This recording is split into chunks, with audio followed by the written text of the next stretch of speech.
Hey guys, playing a little bit of Zealot and Darktide today. I wanted to show you a build that I've been running since this game came out, and I think it's only gotten better with time, especially after they released the update, I feel like a year ago or so, where they added all the skill trees.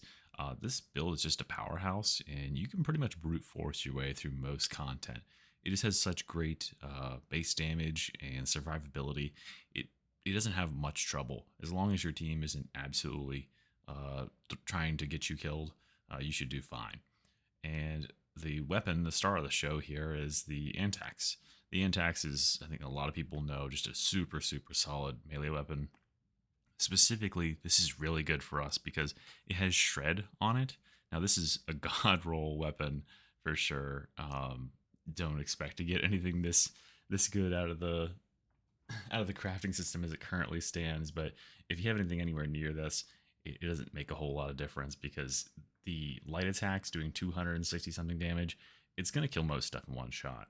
But we really love shred because we're going to be stacking a lot of crit here, and crits are going to lower our ultimate cooldown, and that you'll see how that comes into play when we get into the game. The range weapon, the Columnus. The Columnus is Oh, thank you, Darktide. The Columnus, as I was saying, is uh, is just a really great range weapon because it allows us to sprint super fast. It's got, I think, a 20% higher sprint speed than just regular running around with your melee. So we like that because it allows us to close the gap quicker. And when we're closing the gap to enemies, especially ranged enemies, we have ranged attack immunity because of that stripped down blessing on the bottom there. And we have to have over 50% stamina for that to be active. So all of our curios have stamina regen. That's just really good. I think that's probably the best secondary you can put on any of your trinkets if you're not already doing that, just because it allows you to push stab and do all sorts of stamina reliant activities that much quicker. You can't get that stamina regen almost anywhere else. And then for primary, for Zealot, you really want max health. Max health just makes you into such a meatball. You end up having so much HP that taking little pot shots from gunners that break your toughness and do like a couple points of damage. You can take them all day, and it doesn't even barely hurt. This is the talent tree. I'm not going to focus on everything here, but I'll just kind of slowly scroll through it. We go on this right side and pick up Blades of Faith because all three of these are super essential. Well, these two at least are super essential, and they work into our crit synergies. And then over here, this Shield of Contempt gives us damage reduction, and these two talents right here make us even more impossible to kill. Enemies have to kill us, meaning they have to lower our HP from like 350 something to 0. And then we get invulnerability for 5 seconds, and then we can gain back 25% of that HP. Uh, so that's like what, 90 HP? They have to get rid of again. So you have a 90 HP regen on a 2-minute cooldown. So you're just an absolute great health tank. Down here we got our charge. The charge is great for like, oh, I've got a horde in front of me. You charge into the horde and you use a push stab, and every crit you get using Invocation of Death is going to reduce your ability cooldown by 1.5 seconds. And you'll get a bunch of crits if you're cleaving through multiple enemies. I don't use the double charge just because we get so many crits. Our cooldown is off pretty constantly. There's very few times where we need a second charge, and we're pretty tight on points because there's so many good nodes on the Zealot tree that we don't want to miss out on. And these last three talents down here, this just gives us 25% crit chance. So let's go ahead and jump into a game. I am using a few mods that you might notice. I'm not gonna play a Maelstrom here just because I want this to be sort of what most people play, and I don't think most people that are watching a video on on a build guide are playing Maelstrom missions. I have about 800 hours in the game, so I do generally know what I'm doing. But hey, we'll see how I play in a second. Looks like we're jumping in mid game, so this might be a quick one, or it could be an absolute shit show that we have to clean up.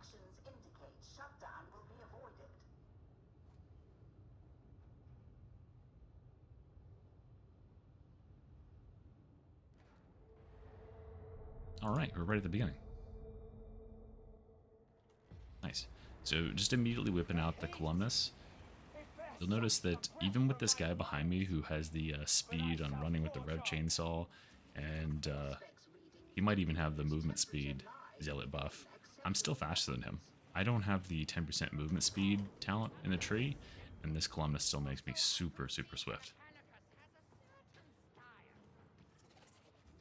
And I'm not trying to advocate for getting ahead of your teammates and then getting yourself killed, but it is really nice to get in and get on the enemies before your enemies, or before your allies that have ranged attacks start shooting at them. Because enemies that are alerted will start to take defensive positions. And shield guys like this are some of the banes of our existence. So we're gonna try our best to ignore them, let someone else deal with them, and get on some other enemies.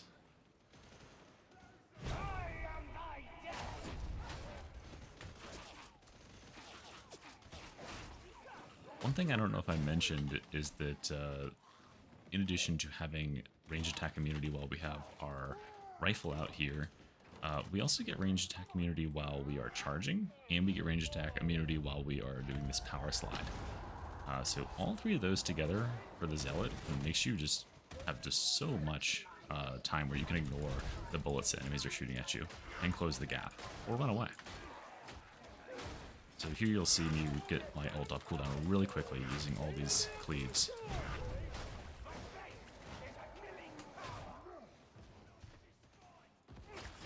Surprise!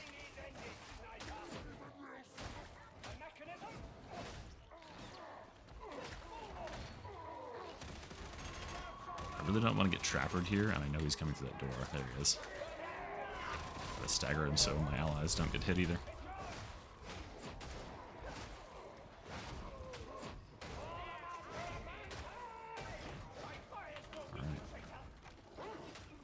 You can see I'm not exactly playing super clean.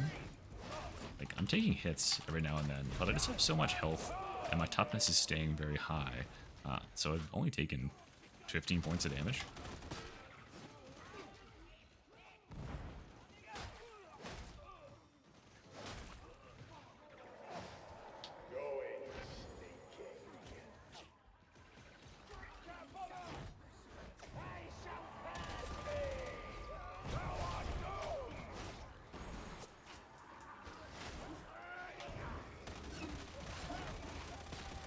Oh, there's a boss for us.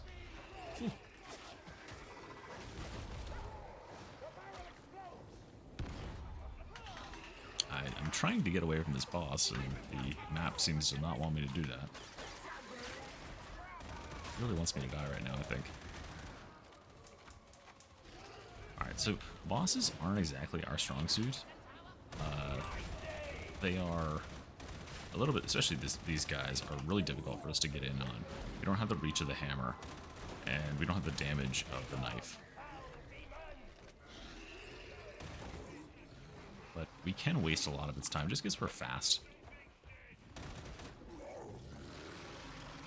And as long as you know how these Beast and Virgos work, they really can only do anything to you once you're covered in goop. Oh man, that actually scared me a little bit. Once you're covered in goop, that's when they can eat you. If you're not covered in goop, they cannot eat you. This dog is behaving a little bit weird, throwing me off.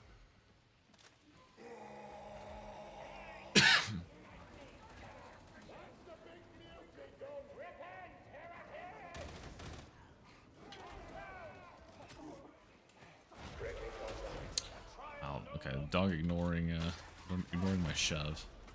But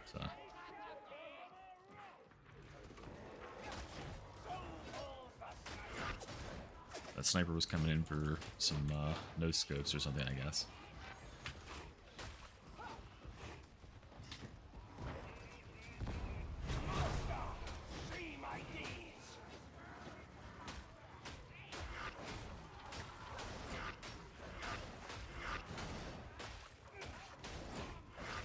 You see, it's just my job to work my way in here and disrupt or kill all of these enemies that otherwise would be pinning my team down.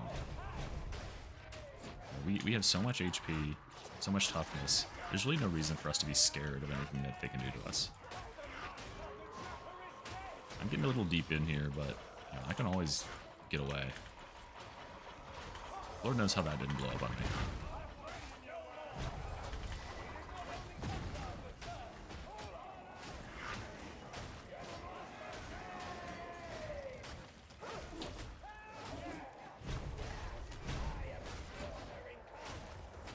And like I said before, I have a lot of hours in this game, so I really know my limits. I'm not afraid of anything.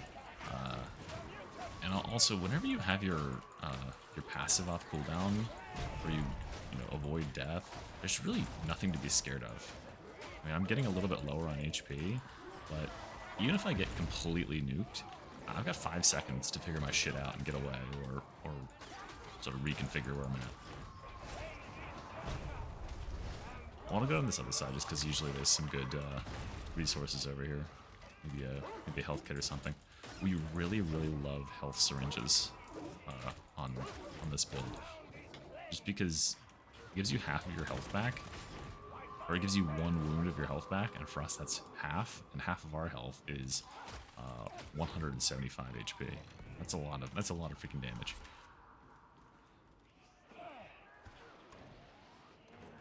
See, that's why we came over here. We're looking for that.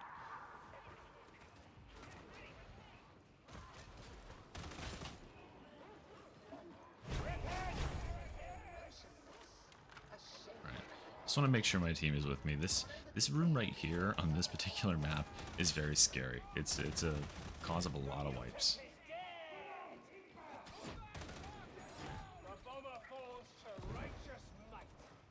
The reason this room causes so many wipes, if you've ever had problems getting through here, a lot of times I see teams getting stuck on this opposite side, like right over there where I'm aiming.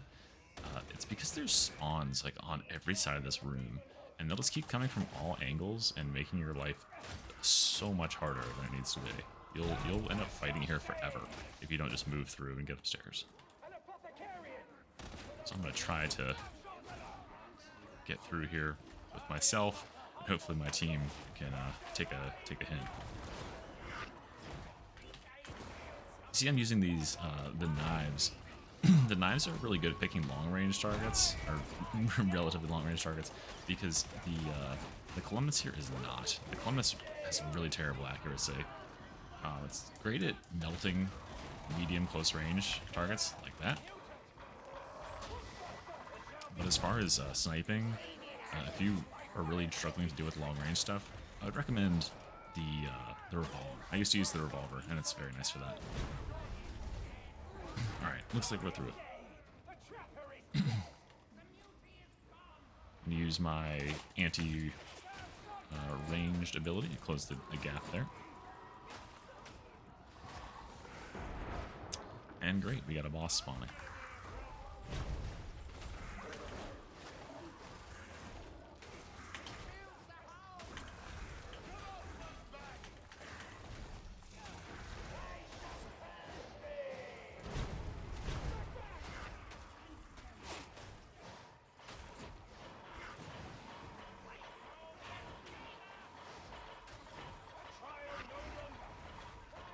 I'm probably about to get netted if I don't do this.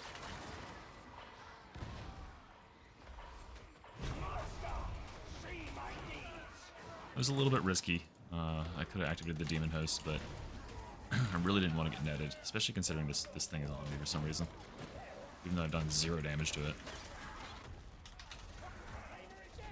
I would really like if my allies would kill some of these trappers. There we go. Alright, let's get in here. Oh, it's a bot. I'm not going to be saving the bot.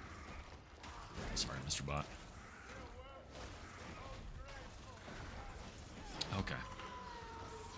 Well, we can still save the bot.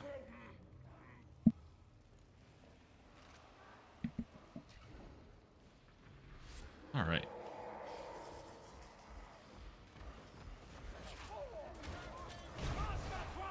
Getting kind of low here, but still not really in danger, because we do have our passive.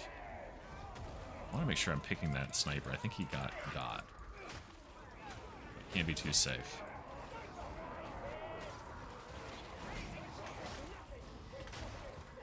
One thing to note is that I see a lot of people not dodging because they don't think they have space to dodge. It doesn't matter if, oops, little accent for this guy. It doesn't matter if you actually have any space to dodge. As long as you are in the action of dodging, you have invincibility frames. You won't take damage. So I just dodged that overhead from the Crusher, and I'm pretty certain that I was in his hitbox, but I was dodging, so it blocked the damage.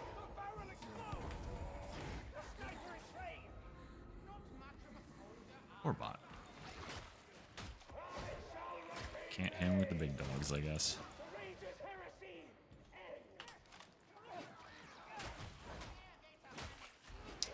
You'll notice me using the range weapon on those Ragers, especially the naked Ragers. Rages are actually a little bit difficult for the axe here. I have an easier time with them on the dagger. The axe is super good at staggering enemies and or killing them instantly. But Rages don't get killed instantly because they have a lot of health after they change them, and they also don't get staggered, so they're pretty difficult. I hear this trapper coming up behind. I really don't want to get trapped here or blown up. Thank you. Alright. I need to get some health back here. That's probably not enough, but we'll have to do for now. Oh, forgot to reload. Kill him. Yeah, if you try to go toe-to-toe with a Rager, you won't stagger them, and they'll chunk you for a little bit of health. And right now, we're not doing great on health, so I'm not taking those trades. You know, we still have 50 HP. Like, that's not nothing.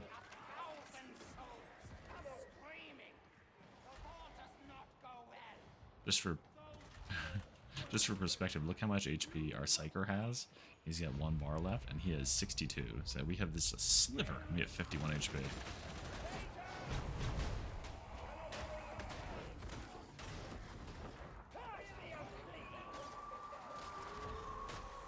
Man, the amount of times that our team has gotten hit by a trapper this game is kind of crazy. Are you not blowing up? Making me have to waste ammo, waste time.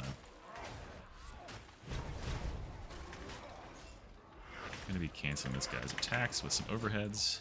Trying not to get sniped because I think I might go down if I get sniped right now. I'm worried about this team. I'm really worried.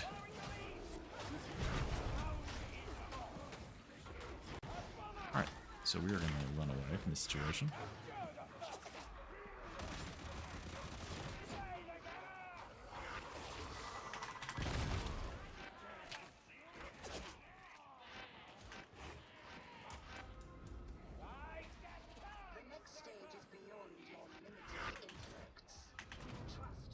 Come on.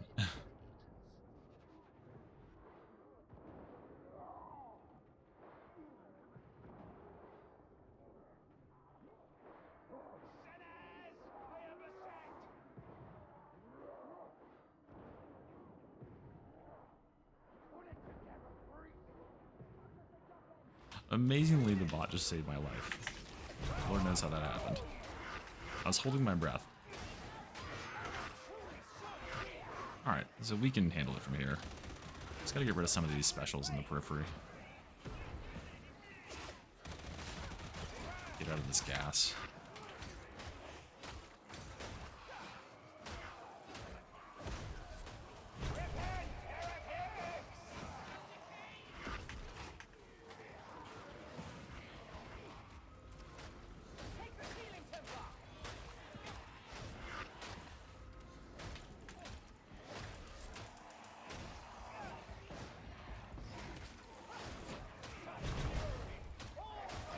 Loving this gas thrower, but it's gotta fuck through it right now. Alright, now he's dealt with. We're just about done clearing everything.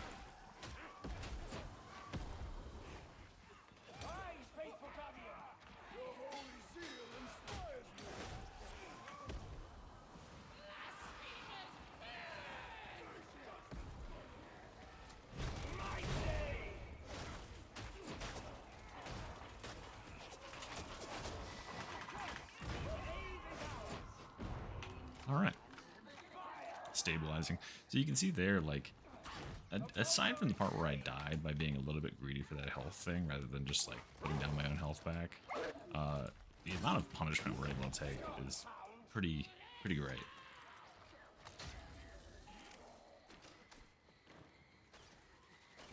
And I guess I'll go ahead and get the activity started here because no one else seems to want to.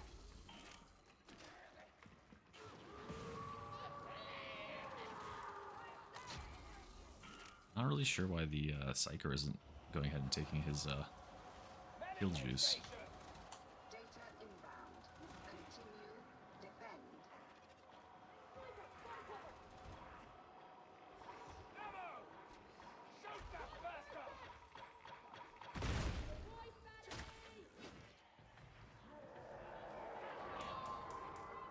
Okay, maybe the Psyker just wants to go down here so he can get up without using any Medicae. I couldn't really say.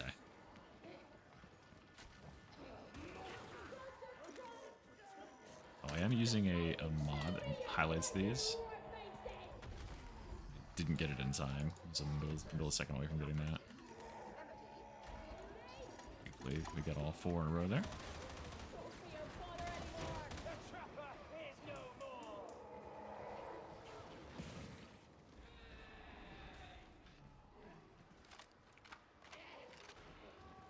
I honestly think this part of the level is much harder than the ending part. The ending part can be very hard if you don't get moving and just do it.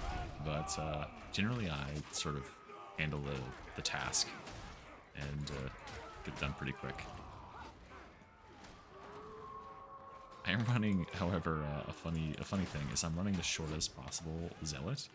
So I'm just kind of a little micro man. It makes me short enough that I can't actually throw the power cell to the next floor, which is kind of problematic at times. All right. There is a mod that you can download, I think, that you can redo your height, but I kind of like being a short king. It probably makes me at least a little bit harder to shoot.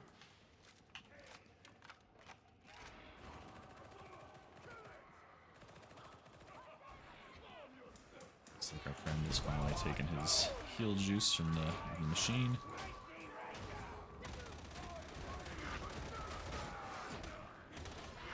Yeah, for these ragers, I will either throw knives at them or I will shoot them with my gun because they just take way too much punishment from regular axe attacks.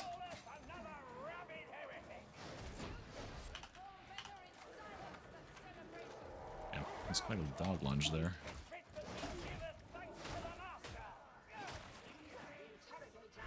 Right. So I'm getting this one. Nope.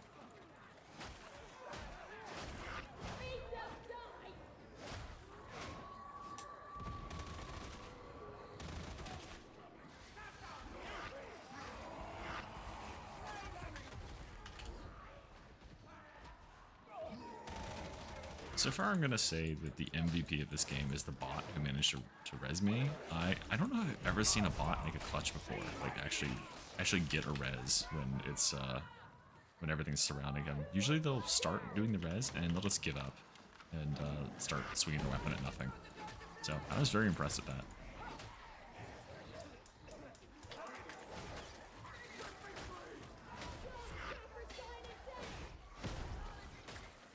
Alright, looks like we are out of here.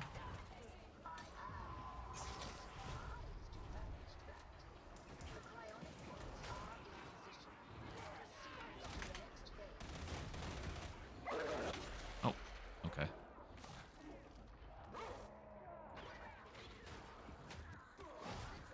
Interesting.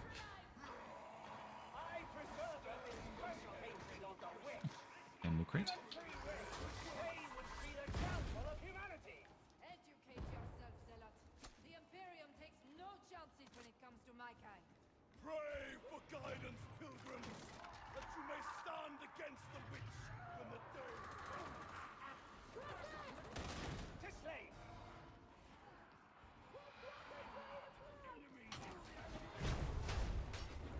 Retreat, imbeciles! The barrel explodes!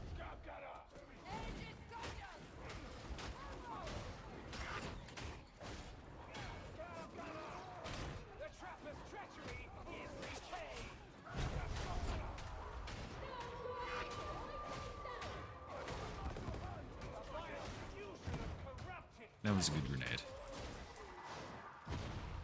There's one thing that, if you're ever trying to clutch, this is a great character for clutching. As being the last one alive, you'll almost always be the last one alive, just because you're so tanky, so survivable. If you get cornered by a bunch of bulwarks like that, you're gonna have a really bad time. It is very hard to deal with bulwarks. That's why we have teammates, generally. And I think a couple of changes to the bulwarks have been made that have made them a little bit easier to get around their shield. It no longer covers like 270 degrees.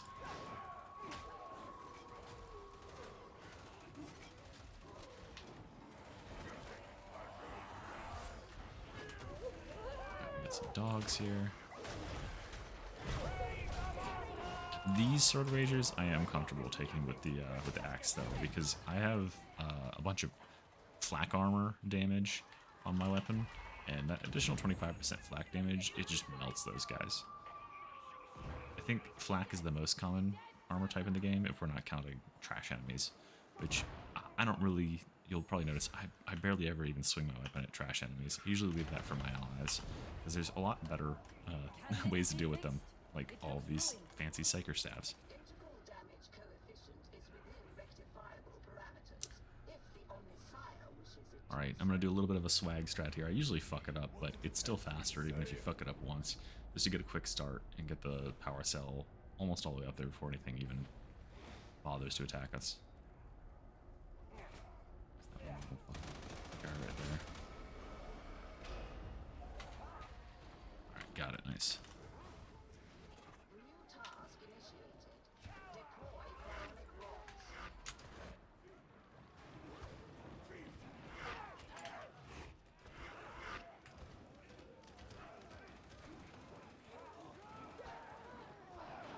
Still outpacing him. If you didn't know, what I'm doing is just repeatedly power sliding. For some reason, power sliding makes you very fast when you're holding the power cells.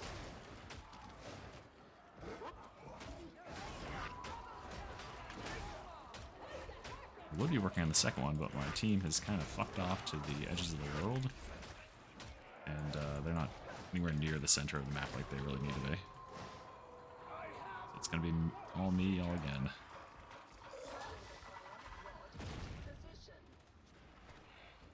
Worried about this guy. I hear him. Okay, he's not going for me.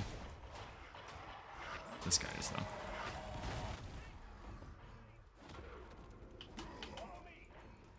Just gonna kind of indicate to my team where they really need to be. Like, they are nowhere near the what I would consider, I don't know, the objective.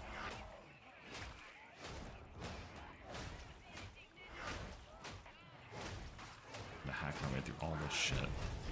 Alright. Should be enough that I can get this thing a little bit farther. World's slowest dodge.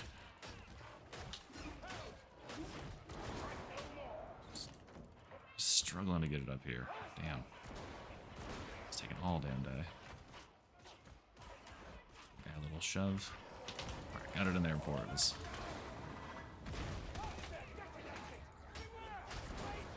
Let's clean up some of these snipers. And this trapper is coming for me. Okay, he changed his mind. Okay, he changed his mind again. And I changed his mind with a knife. Looks like my team is just content to sit over there by the exit and let me do all the objective by myself, which is really cool. I mean that sarcastically. I mean, I don't really need their help, but it would be appreciated. Oh, finally. Okay, I guess I got right next to the exit, so this is when they felt like they could help.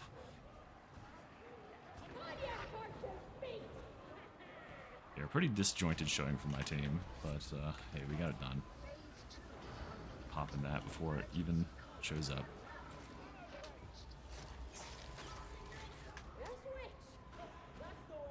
Alright, it took me a little bit longer than it normally does just because I had nobody else anywhere near me killing enemies, but that's how you should do that final event. I see a lot of people getting real fancy with it and throwing the cell up top, but honestly half the time, if you missing throws and stuff like that, it's just faster to have one person do it using power slides and everyone else just cover them. All right, it's time to get out of here. And we'll check our damage and stuff at the end. Thankfully, I have the scoreboard mod, so we can actually see how we performed in the match. Still blows my mind that Fat Shark didn't decide to include that in the game because it would be too competitive or something. Doesn't make me feel like I'm any better than people by having like high numbers here. It just makes me feel like I'm doing a pretty decent job when I see this. Hey, you know, I did what I was supposed to do as a class. So yeah, here we go. Looking like a lot of yellows are in that column where we are, which we really like. Probably because these guys all had to leave and rejoin. What we really like to see is the amount of disablers, specials, melee ranged elites. Like this is what it's our job to get rid of. We don't care so much about lesser enemies. Other people are really great at killing those. And we don't care so much about boss damage. So that's kind of take it or leave it. But we want to be killing all the melee and ranged elites. We want to be killing as many disablers and specials as we can. And in doing so, we want to make sure that we're not going down very much either. I forgot I don't have the defensive stats on here, but we got a good number of one shots out of our overall. Where's our overall kills? Somewhere here. Yeah, total kills. So about a third of the enemies that we hit died instantly, and that's the power of the antax. And my critical rate is right here for melee. 46% critical rate. That's actually not as high as it normally is. I must not have been spending a whole lot of time fully stacked. And we were also hitting 50% headshot rate, which is really nice. Critical headshots, eviscerate stuff. So anyway, that's all I got to show you for this build. Thanks for watching.